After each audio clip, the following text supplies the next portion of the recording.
Making tofu or wara or beske is quite simple once you put your mind to it. So in my previous video I showed how you soak your beans. So you have to soak your beans overnight. After soaking, you peel the back and then you are going to blend it as well. So it is the same process for this one. You have to soak your soya beans, blend it the following day, and then you are going to sieve it. So to make tofu, you need your ogi water. That is the water from your pap. Some people use lemon, some people use alum, but I don't use all those ones. I've only been used to ogi water and it comes out very nice.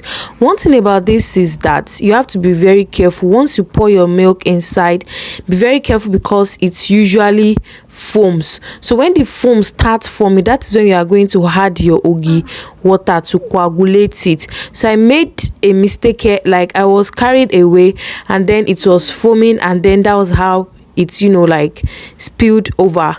So as you can see, once the thing starts foaming like this, you are going to target it, and that's when you are going to go in with your ogi water. So make sure you cover it if you want it to be boiling very fast, but you can leave it open, although it's going to take a longer time. So I covered mine because I want it to get hot faster.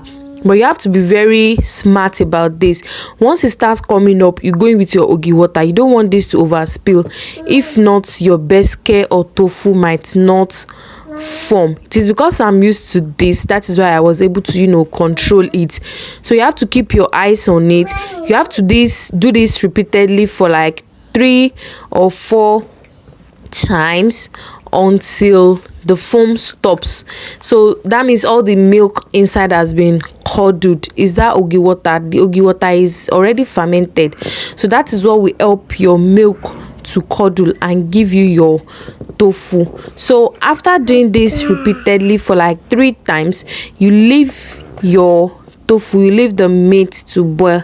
Can you see that it has formed already? So you are going to leave it to boil for like 20 minutes. If you are using i8, 15 minutes is fine because you don't want to overcook this.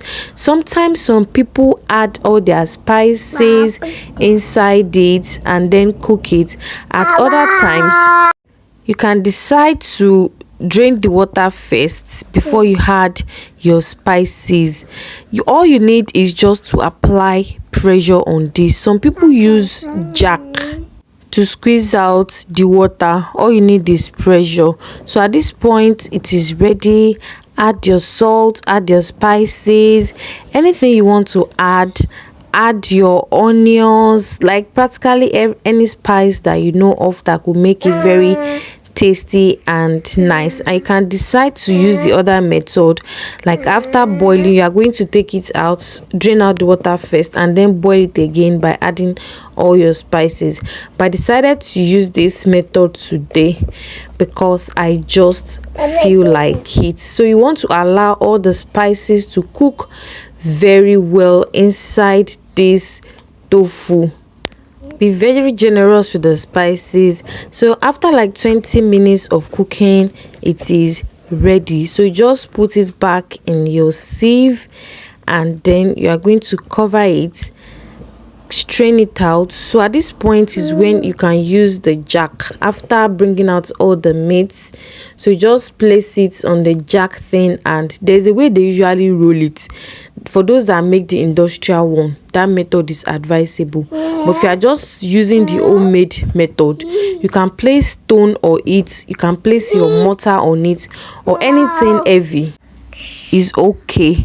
So I left mine for about 2 hours, and after 2 hours you just cut it into small bits. You can fry it, you can grill it, you can use it as a salad dressing, or just eat it like that. At this point it is ready. You don't have to do much boiling again because I've already added all my spices.